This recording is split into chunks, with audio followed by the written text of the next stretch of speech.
Leo, para sa inyo to guys, about sa inyong buhay pag-ibig muna. Okay, today, titingnan natin kung kayo ay umiibig o iibig. Okay, sa mga Leo, tingnan natin ang message sa inyo ng inyong person. Okay, sa mga nasa relation na itong message na to. Okay guys, message sa inyo ng inyong person. Message sa inyo, nasa malapit lang siya o nasa malayo man o kasama nyo na sa bahay o kasama nyo na sa buhay. Tingnan natin ang message sa iyo ng iyong person, Leo. Okay, sa mga umiibig na Leo, tingnan natin ang inyong message. Okay. Parang ilan sa inyo is nasa unhealthy connection guys. At magkalayo, okay. Nasa ibang lugar. Tingnan natin ang message sa inyo ng yung person. Thank you, Spirit. It was my fault, Leo, but I'm blame you. Okay. Meron siyang nagawa sa iyong kasalanan, pero ikaw ang sinisisi niya sa lahat. Ikaw ang sinasabi niya na may kasalanan. Kaya, nangyari to, okay? Mukhang mayroon kayong pinag-aawayan o nag-away kayo ng yung person. And I feel you even though we are apart. Okay, magkalayo kayo ng tao na to, like I said, at maaring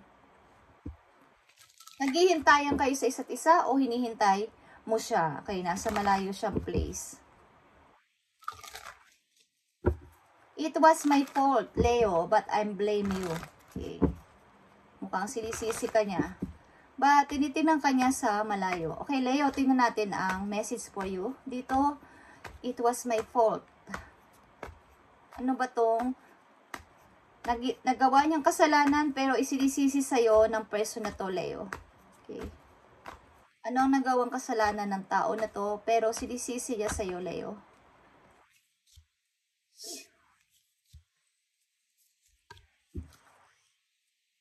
But nag-iisip-isip siya. Okay? Marami siyang question sa sarili niya. Maaring siya talaga ang may fault.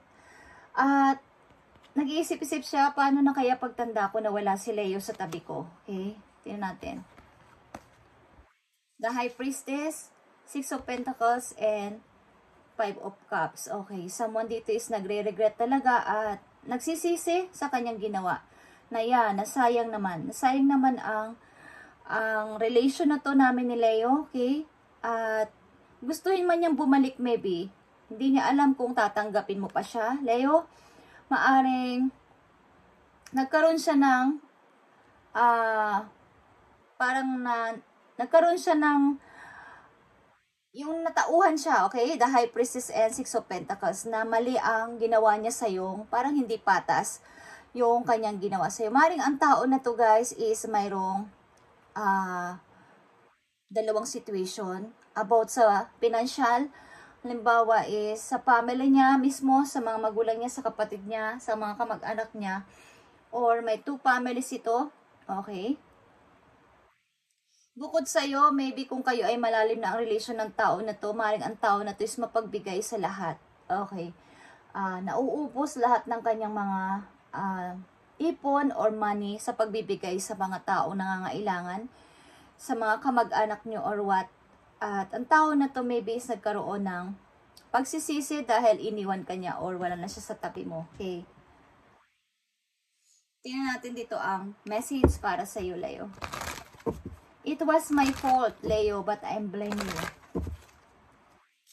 Nagsisisi siya sa nagawa niya sa iyo at pag-iwan niya sa iyo maybe, but hindi niya alam kung dapat pa ba akong bumalik kay Leo. Tatanggapin pa ba ako ni Leo? Okay. Sa 5 of Cups kasi guys, may 2 of Cups pa ditong nakatayo. Bagamat na, ang 3 of Cups dito is na natumba na o nasira na. Ito yung pagsasama nyo ng tao na to, Leo. Maaaring 3 years or 5 years. Okay? O mas higit pa dun. Is nasayang yung mga taon na yon. Okay? But ang tao na to is may pag-asa pa kaya akong bumalik o balikan ni Leo. Okay.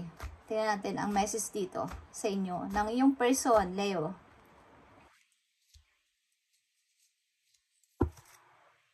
Okay. Ang person na to is nagkaroon ng natauhan, like I said. Okay, nagkaroon siya ng clarity, okay. Kaliwanagan sa kanyang isip, okay, ano bang nagawa ko kay Leo, okay. At ready siya maybe tumanggap ng any call from you, okay. Kung sakasakaling tawagan mo siya, gusto kanya makausap Leo. Maaaring telepathic din is here. Close soul connections are harmoniously synchronized, creating moments of telepathy. Maaring pinapag-pray niya na makita kanya kahit sa panaginip, Leo.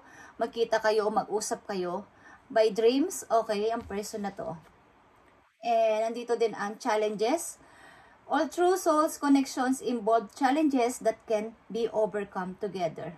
Maaring matinding challenges ang pinagdaanan ninyo ng tao na to at maaring hindi kayo nagkasundo, hindi nyo napagtagumpayan ang mga problema at dapat ay sabay nyo tong haharapin, but maaring ang isa ay hindi naging matatag sa inyong naging problema o relation. Okay, so nagsisisi siya, Leo. Okay, it was my fault but I'm blaming you, Leo.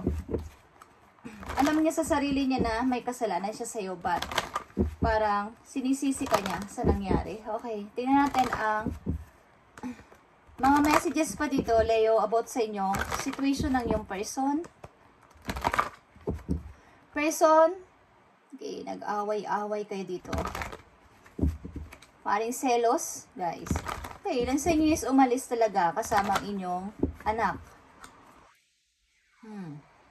Maring nagkaroon kayo ng hiwalayan, guys, at ang tagal ng isa sa inyo nakamove on dito at maaring maraming payo sa paligid, mga kamag-anak nyo or mga kakilala nyo na ano pa ang ginagawa mo dyan. Okay, kung ikaw to, Leo.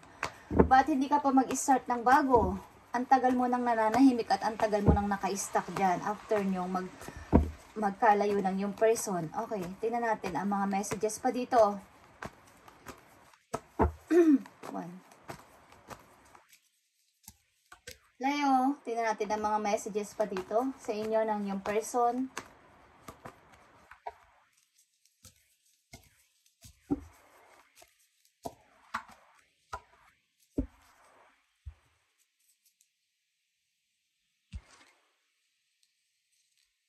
Nandito ang Princess of Cups, okay.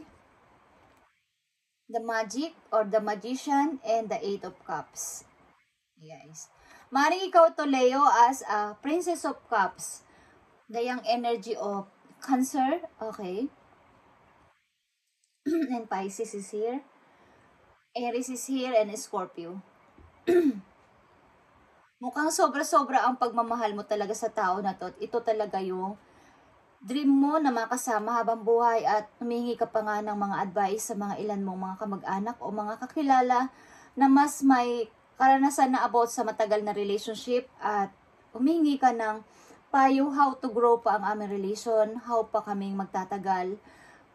But nangyari is nangyari. Okay, mukhang lumisan ang isa sa inyo dito ng yung person. Tingnan natin ang message pa dito, guys. Sa it was my fault but I'm blaming. Mukhang ang person na to ang iyong buhay. Okay. Siya yung dream mong makasama sa habang buhay o magpakasal kayo, okay? Or vice versa, Leo. Maring ito ang nararamdaman ng yung person. Ilan sa inyo sumihingi ng mga technique o how to grow pa ang aming relation but natapos lang ng ganun-ganon. Okay. Maring nasa 20s, 30s ang inyong edad na nangyari yan, guys. Okay, tingnan natin ang message pa dito. It was my fault, but I blame you, Leo.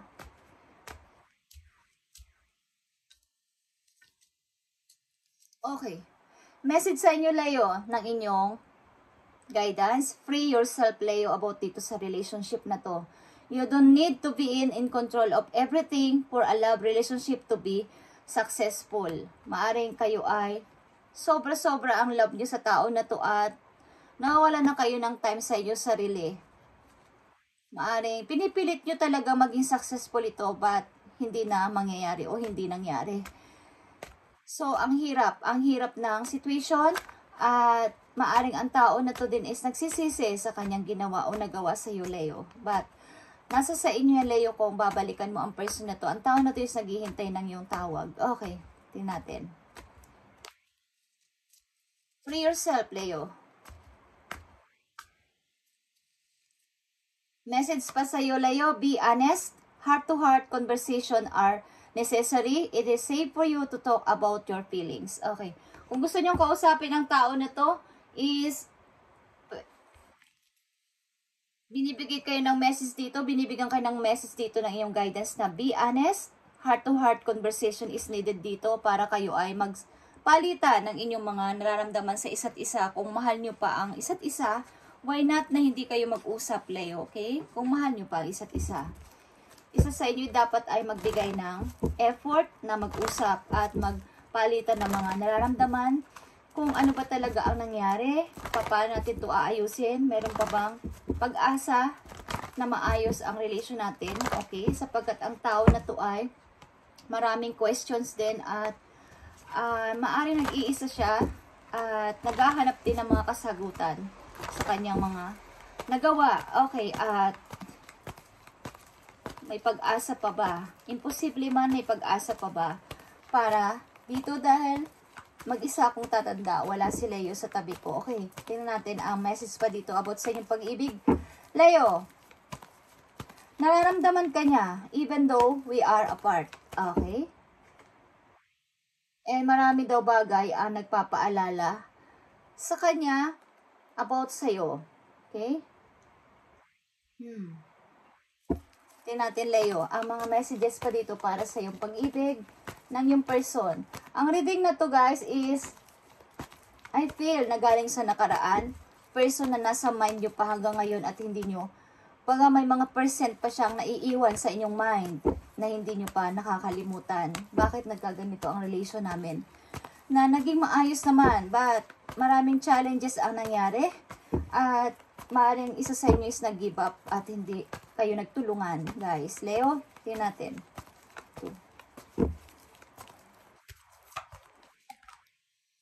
Okay, guys. Past life relationship ito. You have known each other before. Galing ito sa yung past or galing sa, kumbaga, yung past life. Okay, kung naniniwala kayo sa past life relationship, is nagbabalik ang tao na to para ituwid niya ang nagawa niya sa dati niyang nakarelasyon sa kanyang, kumbaga, sa kanyang nakaraan. Kumbaga, ang tao na nasa relation nyo is, na naging karelasyon nyo is, may part sa nakaraan. Okay, ito ay karma, okay? Na gusto niyang magbalik sa katauhan ng isang person at itama o ituwid ang nagawa niya sa kanyang minamahal nung kapanahonan niya, okay? So, kaya, ang tao na to is parang kilala nyo na nung makilala nyo is parang pamilyar na siya sa inyo. Pamilyar na ang kanyang mga galaw. Kumbaga, alam mo at parang kilala na siya ng iyong puso, okay? Mano ito'y galing sa inyong past life or ito ay inyong ex, okay, na nagkaroon kayo ng hindi pagkakaintindihan na, okay, at nandito din ang release your ex. Okay, nandito kayo sa gitna na i-release ko na ba ang ex ko or ako ba ay pupunta na sa bagong tao o bagong person? Iibig na ba akong muli? Okay, yan ang tanong nyo sa inyong isip, Leo. At very soon, may darating na bagong tao kung kayo ay magiging clear na ang inyong isip na iiwan ko na talaga ito ng tuluyan ng aking past. So, nagtatalo ang inyong isip at puso sa inyong kasalukuyan. Okay? Sapagkat ito ay, baga, gusto kayo suyuin ng person na to galing sa inyong past. At ito ay nakatakda talaga kayo maghiwalay ng tao na to. At hindi ko alam kung kayo may anak ng tao na to. But may nagpaparamdam sa inyo sa kasalukuyan. Maybe baguhan pa lang to at getting to know each other pa lang kayo, okay? Leo, this is your message about sa inyong buhay pag-ibig. Okay, nasa gitna ka ngayon na nagtatalong yung puso at isipan kung iibig ka na sa bago o ihintayin mo pa yung old person mo, okay?